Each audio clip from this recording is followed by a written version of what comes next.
우리가 일반적으로 성경을 읽을 때 상당히 은혜롭다 그런 말들을 종종 하죠.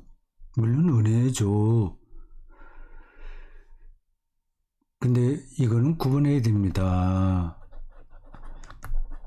좋은 게 좋다는 식이 아니에요. 성경은 사실은 레디칼합니다. 극단적이에요. 오늘 전체 설교에서도 그러한 부분들이 강조되었을 겁니다. 느끼시던 분들 느낄 거예요. 설교자도 레디칼해야 됩니다. 물론 막 사람들을 공격하고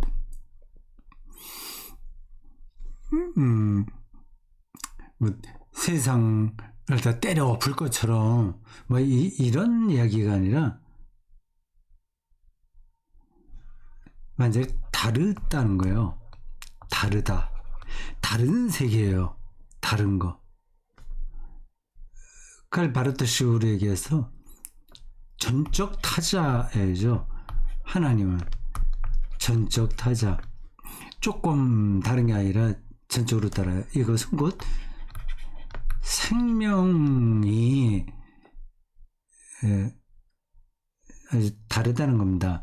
그걸 조금 우리의 일반적인 말로 표현하면 낯선 거예요. 낯선. 레디칼합니다. 예수의 말씀이 그래요. 너무 은혜 말씀하지 마세요. 그건 기본에 깔려 있는 거고, 좋은 게 좋다식은 성경은 절대 그런데 머물러 있지 않습니다. 그러니까 뜨겁지도 않고 차갑지도 않은 거예요. 그래서 내가 토해내리라고 하는 겁니다. 과격하죠. 요한계시록에 나오는 말씀이에요. 근데 성경 전체, 특별히 신약 성경은 그렇습니다. 그 절도와 강도라고 얘기했잖아요. 절도와 강도라고 했잖아요. 이 얼마나 레디컬한 겁니까? 예수께서 절도요 강도라고 한 대상은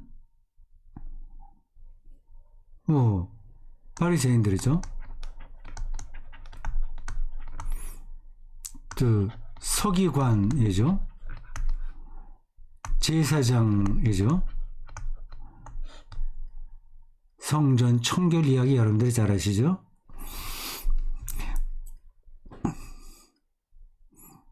아버지 집을 강도의 구렬로 소굴로 만들었다. 이렇게 예수께서 말씀하셨잖아요. 기도하는 집인데 강도의 소굴로 만들었다고 얘기하잖아요. 많은 사람들이 그 글을 읽고 맞아, 예수께서 그 성전에 잘못된 거 다 아주 거의 폭력적으로 저항하셨잖아요. 다 때려엎고 뭐 장사하는 거 다 없고 그렇게 얘기했다고 알고 있어요. 그 정도만 생각하는 겁니다. 아, 교회 안에서는 장사하면 안 돼. 이런 정도죠. 근데 여러분들 알다시피 그 당시 그 환전상이나 아니면 동물을 거기서 파는 사람들은 다 성지 순례차 먼 데서 예루살렘을 찾아온 사람들의 편리를 제공한 거예요. 그건 꼭 필요했던 겁니다.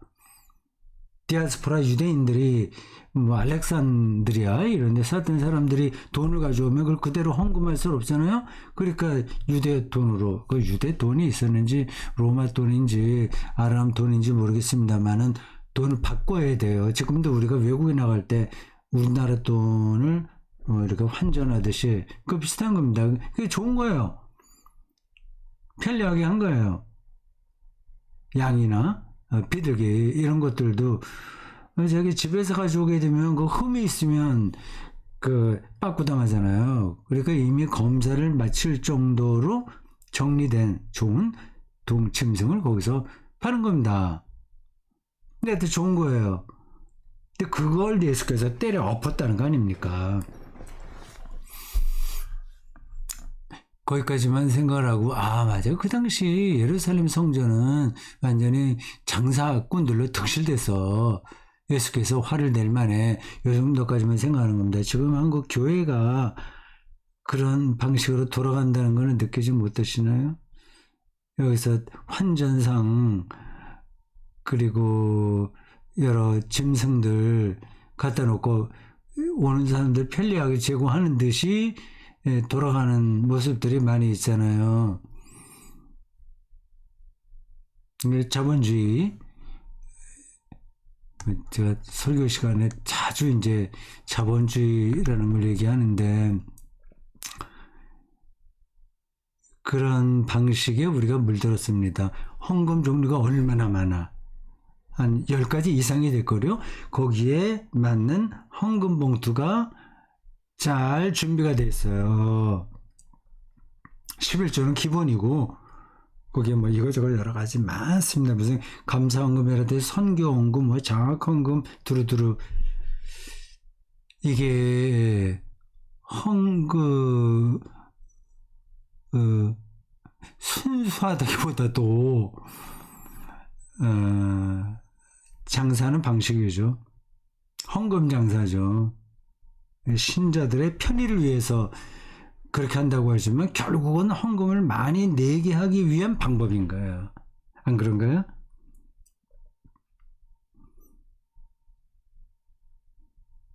신자들은 그런 잘 준비된 헌금 봉투에 따라서 꼬박꼬박, 아, 뭐 생일 감사야. 또 뭐 어떤 뭐야. 이게 많잖아요. 심지어는 1,000번째 헌금까지, 성경에 맞지도 않는 그런 헌금까지도 있고요. 그것 말고 수없이 많습니다. 그런 게 예수께서 좌판을 들어 엎으면서 쫓아냈던 예루살렘 성전의 그 메커니즘하고 뭐가 다르죠?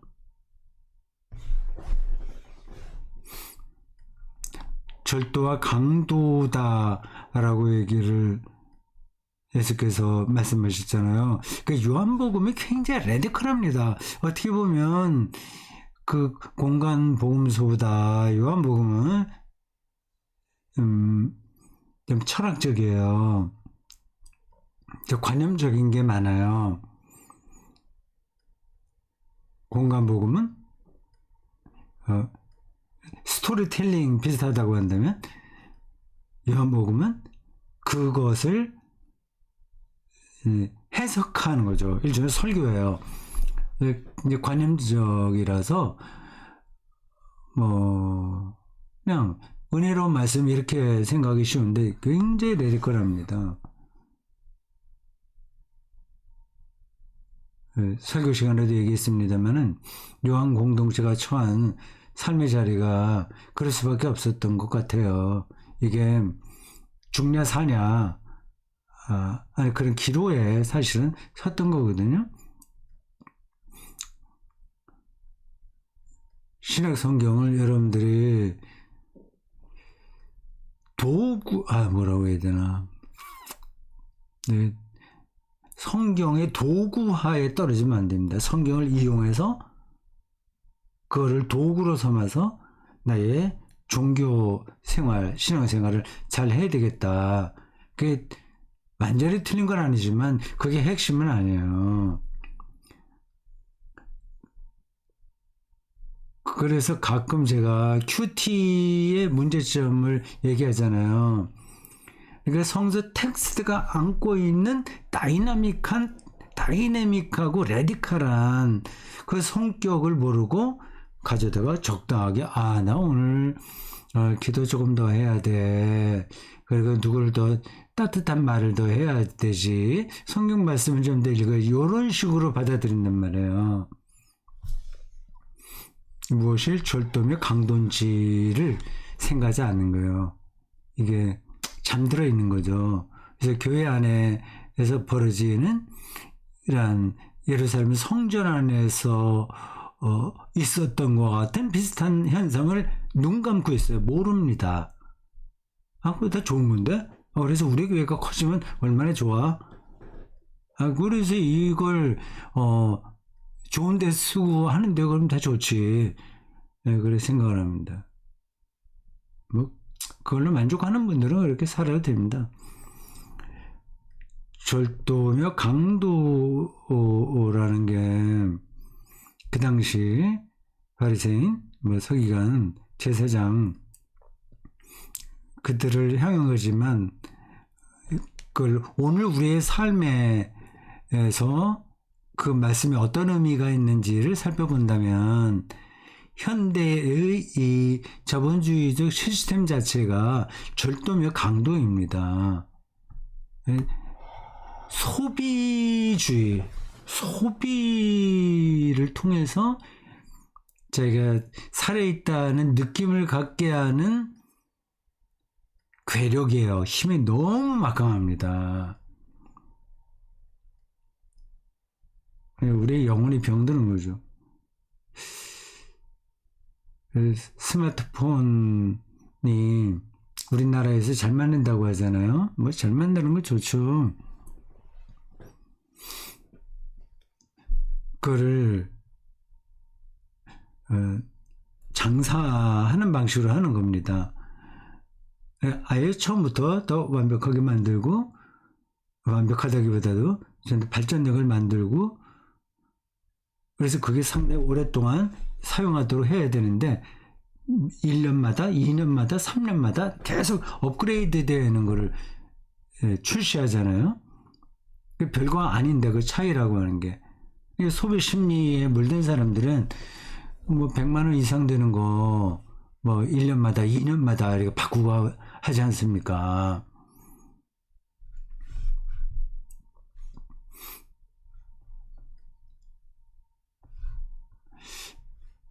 대한민국 교회의 빈부 차이, 쏠림 현상, 빈익빈 부익부 현상, 이건 거의 교회 본질을 훼손할 정도예요.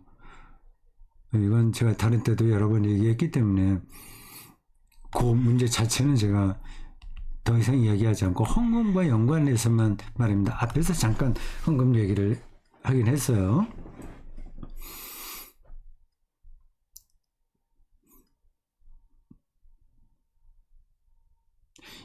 11조가 이게 일종의 주술이 돼버렸어요. 주술. 11조를 통해서 하나님을 시험해봐라. 여기까지 말하잖아요. 물론 요즘 그래도 생각이 있는 목사가 목회하는 교회에서는 그렇게까지는 얘기하지 않죠. 뭐 개인 차이가 좀 많이 있어서 제가 일반화할 수는 없으나 전반적인 한국 그리스도인들의 마인드가 어떤가를 말씀드리는 거예요. 11조를 하지 않으면 뭐 벌을 받을 것 같은, 혹은 11조 헌금을 하면 뭐 복을 받을 것 같은 식으로 생각을 하지 않습니까? 말라기에 서 있는 거를 그대로 가져다가 하는 건데, 이 11조는 고대 유대인들에게 있었던 세금 그 조세하고 연관된 거예요. 그러니까 그거를 우리 현재의 삶에 그대로 적용시키는 것은 좀 문제입니다. 그래도 그게 좋은 거 아니냐. 그냥 돈을 뭐 이것저것 자기만 위해서 쓰지 말고 10분의 1을 헌금으로 들여서 그걸 이제 사회 복지나 구제나 보험 선교나 뭐 이런저런 뭐 선교 등등에 좀 좋은 거 아니냐 말할 수 있습니다. 네. 지금 당장 11조 헌금이라는 제도를 없애자 저는 그렇게 말씀드리지 않아요. 그게 계속 진행되어 온 교회는 그대로 하는 게 좋습니다. 근데 그 정신만은 놓치지 말아야 되는 거죠.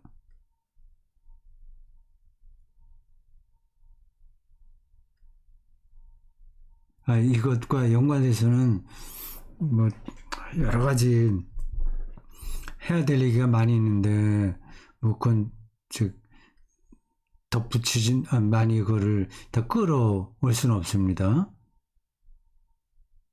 근데 교회 본질과 연관해서 두 가지만 얘기할게요.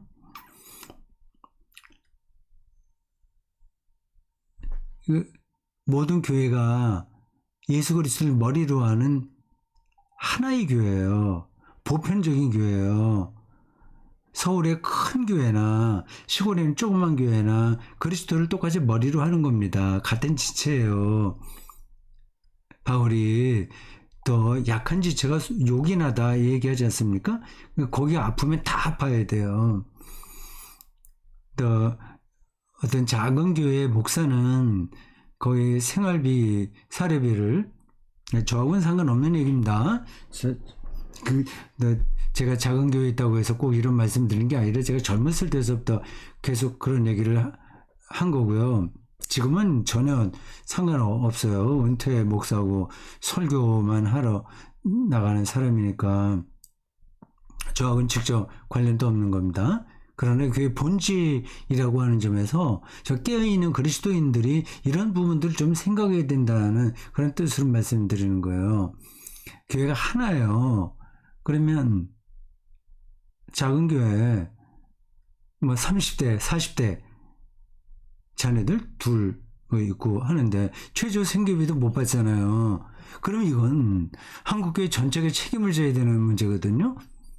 근데 이중직해라 나와서 뭐 카페 가서 알바를 하든지 뭐 택배 기사라든지 대리 운전하든지 목수를 하든지 이거 해라 그거 해도 된다 이렇게까지 나가고 있지 않습니까?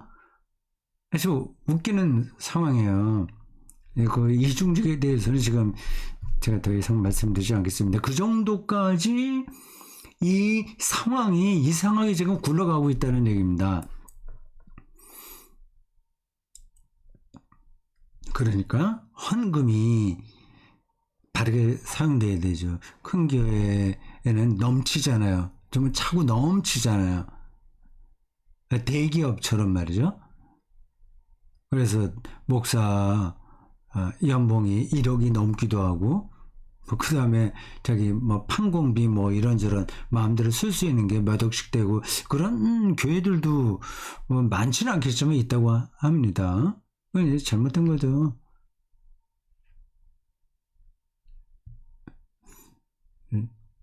이렇게 구체적인 방법을 말씀드려도 될까요? 그러니까 서울의 제일 큰 교회나 시골의 작은 교회나 같은 교단을 두고 얘기하는 겁니다. 그 연봉 차이가 2배 이상은 나지 않아야 된다고 저는 생각합니다. 2배도 좀 많긴 한데 뭐 도시하고 시골에 뭐 생활비도 그렇고 어쩔 수 없긴 하지만 상황도 그렇고요. 그냥 대충 얘기하는 겁니다. 2배 이상 나면 안 된다고 생각합니다. 근데 지금 2배가 아니라 10배 이상 날걸요? 이건 자본주의에 완전히 찌든 겁니다.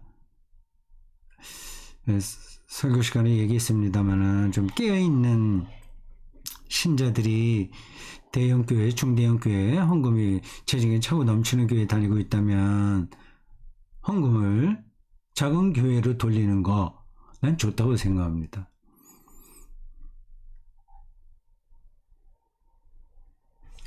나는 하나님의 아들이다. 요 말 때문에 예수께서 신성 모독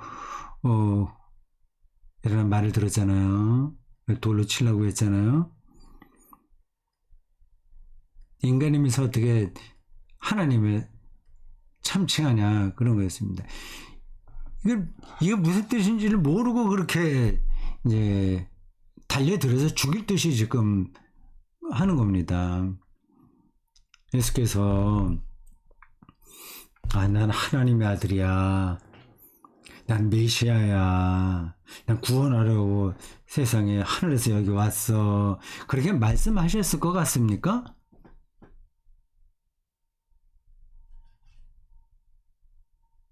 제가 하나님에게 특별한 소명을 받았다는 소명 의식은 분명했죠.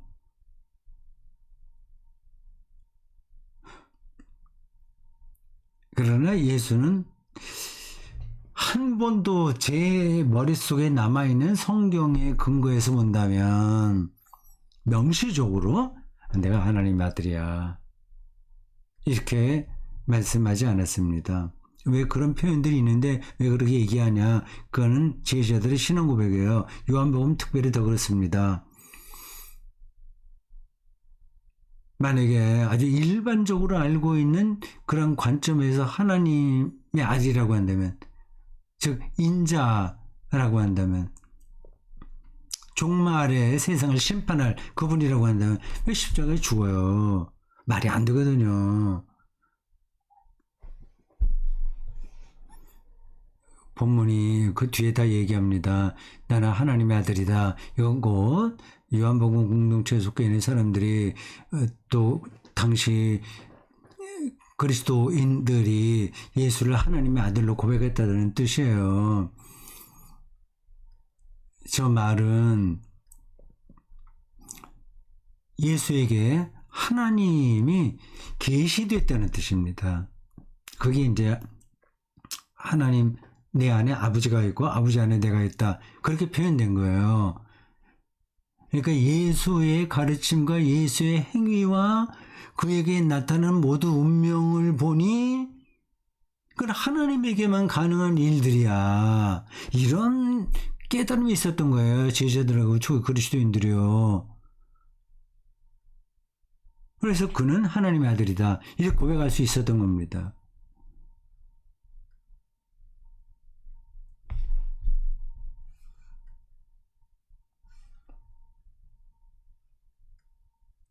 풍성한 생명을 얻는다.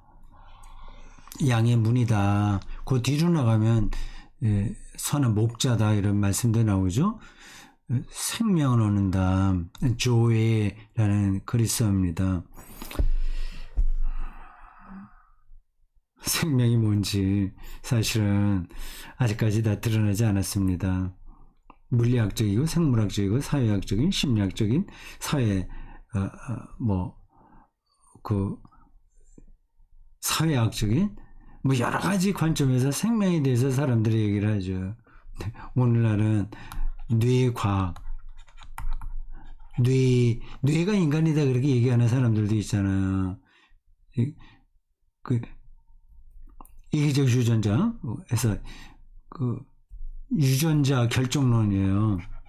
유전자가 인간이야. 유전자가 결정하는 대로 하는 거야. 그걸 생명 현상이라고 얘기를 하는 겁니다.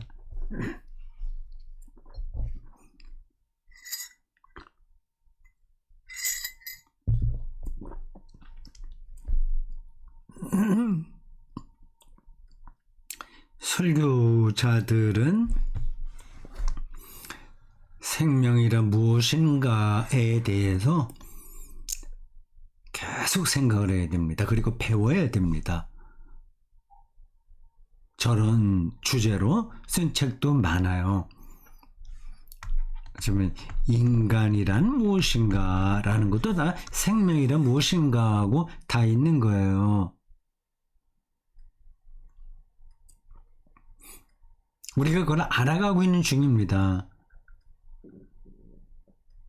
근데 그리스도인들은 하나님을 생명 창조주로 여기기 때문에 하나님 안에서만 우리가 생명을 얻는다 그렇게 믿고 사는 거예요. 그게 과학적으로 맞아? 실증적으로 옳은 거야? 그렇게 따져 묻는 사람들이 많이 있을 겁니다.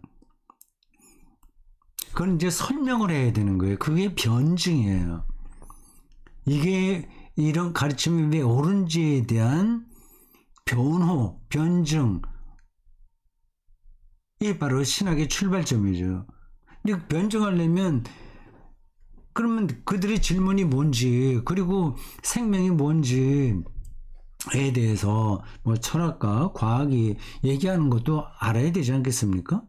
그리고 그리스도교가 이 문제를 어떻게 이해해 왔는지에 대한 그 과정도 좀 알아야 되고요.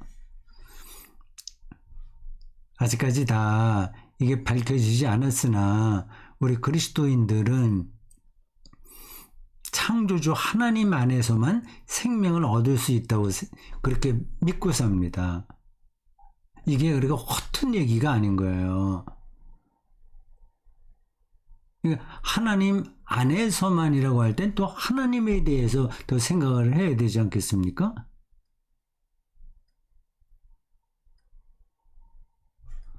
그런 거죠.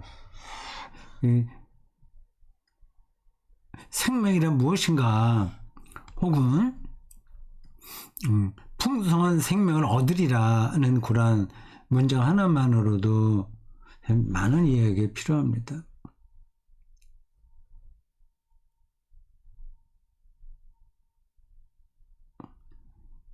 그리스도교 신앙은요, 그게 싸구려가 아니에요. 열광주의도 아니에요. 아주 또렷한 이성적 판단으로 어떤 확신을 하는 거예요. 근데 그게 사람들이 이해할 수 있도록 설명할 책임은 우리들에게 있는 거죠. 근데 그런 설명이 간단한 게 아니라서 교회 목사들이나 신자들도 그런 쪽으로 생각을 잘 안 하려고 합니다. 뭐 안 하고 그냥 소박하게 있는 그대로 믿고 그냥 착하게 성실하게 모범적으로 교회 생활해도 돼요. 괜찮습니다. 다만 그런 방식으로 영혼의 만족이 되지 않는 깨어있는 사람들이 있어요. 그런 분들은 더 이런 깊이 안으로 들어가야 되고 공부해야 되고요. 그런 구도자의 자세를 놓치지 말아야 되죠. 안 그런가요? 뭐 이러한 그리스도교 신앙만이 아니라 삶 자체가 그런 거 아닌가요? 그냥 뭐 좋은 직장 가서 연봉 대충 다른 사람 받은 것만 막 받고 좋은 아버지 좋은 어머니 가족 이렇게 하고 오손도손 재밌게 살아도 그 뭐 괜찮죠. 근데 어떤 사람들은 그걸로 만족을 못하는 겁니다. 그래서 사는 게 뭔지, 죽음이 뭔지, 시간이 뭔지, 공간이 뭔지, 이런 것들이 궁금한 거예요. 왜 골치 아프게 왜 자꾸 궁금하게 생각해? 그냥 소박하게 다른 사람들 이렇게 잘 베풀고 모범적으로 이렇게 살면 되지. 그럼 충분하게 만족하는 거 아닌가? 생각 만족이 안 됩니다, 사실은. 이런 근원적인 것을 질문을 하지 않는다는 것은 막혀 있다는 거예요. 어딘가가 막혀 있는 거예요. 좀 직접적으로 표현하면 좀 바보로 사는 거죠. 약간 정신이 지적 수준이 많이 낮은 사람들 있잖아요.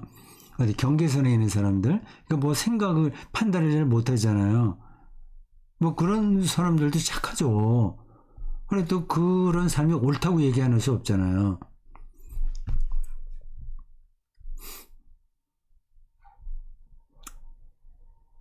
예수를 통해서 우리는 풍성한 생명을 얻는다.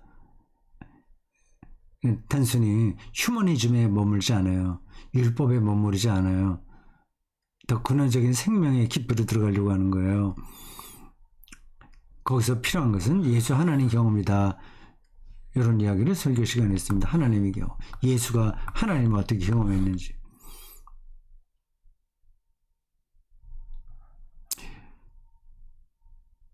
고린도전서 15장 56절에 나온 그 구절이 재미있어요. 생명이라고 하는 건 또 죽음과 연관되는 거니까요. 부활을 이야기하는 고린도전서 15장에서 바울이 이렇게 얘기합니다. 죽음의 극복이 부활이잖아요. 이런 건 남말 뜻으로만 생각하면 안 돼요. 죽음의 극복. 근데 죽음이 뭔지도 사실은 죽어본 사람이 없으니까 실증적으로 아는 건 아닙니다. 죽음에 가까이 가긴 하죠. 죽음을 경험하지 못해. 죽으면 일단 다시 돌아오지 못하니까 그건 죽음 경험이 아니죠. 그래서 그거를 뭐라고 말할 수 없습니다. 그건 우리 이를 넘어서는 질문인 거예요. 칸트도 우리가 이성으로 할 수 있는 범주가 있다, 한계가 있다고 얘기했어요. 그 이상은 말할 수 없는 거예요. 그걸 증명할 수 없는 거예요. 순수 이성 비판에서 그런 이야기들 하잖아요. 요즘 제가 다시 또 읽고 있는 마르크스 가브리엘의 책에서도 그런 얘기를 합니다. 멘시 알스 티어라고요. 그냥 직역을 한다면 동물로서의 인간입니다. 번역을 인간은 동물이다 얘기했는데 그 말이 역설적인 거예요. 아주 초기에 나온 책 세계는 왜 존재하지 않는가는 그도 역설적인 거예요. 세계가 존재하지 않는 게 아니라 여러 의미 장이 있다는 거예요. 존재하는 거예요. 근데 여러 장이 있기 때문에 그것을 우리가 다 통과를 해서는 알 수가 없는 거예요. 우리 인간의 인식이라고 하는 게 제한적이니까. 그러니까 이 세계의 실제, 이 세계의 리얼리티는 그 어떤 과학이라든지 심리학이라든지 뭘로도 다 드러낼 수 없습니다. 우리 인식에 한계가 있는 거예요. 우리가 좀 더 알면 다 알지. 이 인공지능이 발달하면 다 알지. 그건 좀 우스운 소리예요. 그 세계를 그 깊이를 모르는 기술공학자들이 그렇게 얘기하는 겁니다. 철학자들은 그렇게 얘기하지 않아요. 기술공학이 모든 진리를 드러내는 게 아닙니다. 그건 기술공학, 그러니까 물리학, 인공지능, 그 한 부분이에요. 세계를 이해하는 한 부분. 근데 세계를 이해하는 데는 시적인 경험도 있는 거고요. 우리 그리스도교에서는 이제 하나님 경험인 거죠. 예수 경험인 거죠. 이거를 자연과학보다는 조금 수준이 떨어지는 걸로 생각하지 마세요. 자연과학도 그 범주로만 세계를 아는 겁니다. 이게 중요한 문제인데 여러분들이 나중에 또 생각해 보시고 저도 기회가 있으면 더 말씀드리도록 하겠습니다. 죽음, 쏘는 것은 죄의 권능 율법. 이제 멋진 표현이잖아요. 근데 알쏭달쏭하죠. 제가 설명을 했습니다. 이건 좀 기억하고 있는 게 좋아요. 우리 죽음에 대한 두려움이 잠재에 되어 있어요. 인간 동물만 그렇게 합니다. 일반 인간인 아닌 동물들은 그거를 의식하지 못해요. 인간만 그 두려움. 인공지능은 죽음을 모릅니다. 경험하지 못해요. 인간만 그걸 알기 때문에 인정받으려고 끊임없이 자기에게 집착하게 됩니다. 근데 그게 이제 죄인 거죠. 그 죄는 결국 율법으로 나타나게 되는 겁니다. 수능시험 만점받아서 연봉 2억 받아. 그리고 국회의원 돼서 이런 것들이 다 율법인 거거든요. 근데 이게 다 죽음에서 나오는 두려움으로 인한 그 권능들이에요. 거기서 만족이 안 되는 거죠. 국회의원 됐다고 해서 만족한 사람 봤어요? 설교 마실 때 우리가 자유와 평화로 예수 그리스도의 생명을 그렇게 설명을 했는데 그게 꾸준하게 진행되지 않는 이유를 민폐 운전사를 만나는 거하고 비슷하다고 말씀드렸습니다. 영천에서 대구 교회까지 가는데 45분 가는데 민폐 운전자들 봅니다. 우리 살아가면서도 그런 비슷한 거죠. 가족이 그럴 수도 있고 친구가 그럴 수도 있고 모르는 사람이 그럴 수도 있고요. 이건 그럴 때마다 좀 짜증이 나고 좀 답답하다. 그 사람에 따라서 좀 반응이 다르긴 합니다만은 근데 그래서 중요한 건 민폐 운전자를 생각하지 말고 거기 목적지에서 어떤 일이 벌어질 거를 생각하는 거예요. 그러니까 이걸 신학적으로 얘기하면 종말론적 희망, 종말론적 퍼스펙티브, 종말론적 전망이 필요한 거죠. 근데 그게 어떤 빛처럼 경험이 되면 민폐 운전사 옆에 있어도 뭐 그게 대수겠어요. 평화 기쁨으로 사는 거죠. 우리에게 그 텔로스가 목적, 목표, 하나님께서 이루실 세계, 그것이 오늘 우리의 삶에 또 선취의 방식으로 들어오고 있는데, 이런 신비로운 메커니즘, 긴장관계 속에서 그것에 대한 희망이 우리 영혼에 가득 찬다면 예수께서 말씀하신 풍성한 생명을 얻게 되는 거죠. 그렇게 살고 싶죠? 그렇게 산 사람들 많이 있습니다. 이왕 그리스도인으로 살기 시작했다면 거기까지 가봐야 되겠죠. 수고했습니다.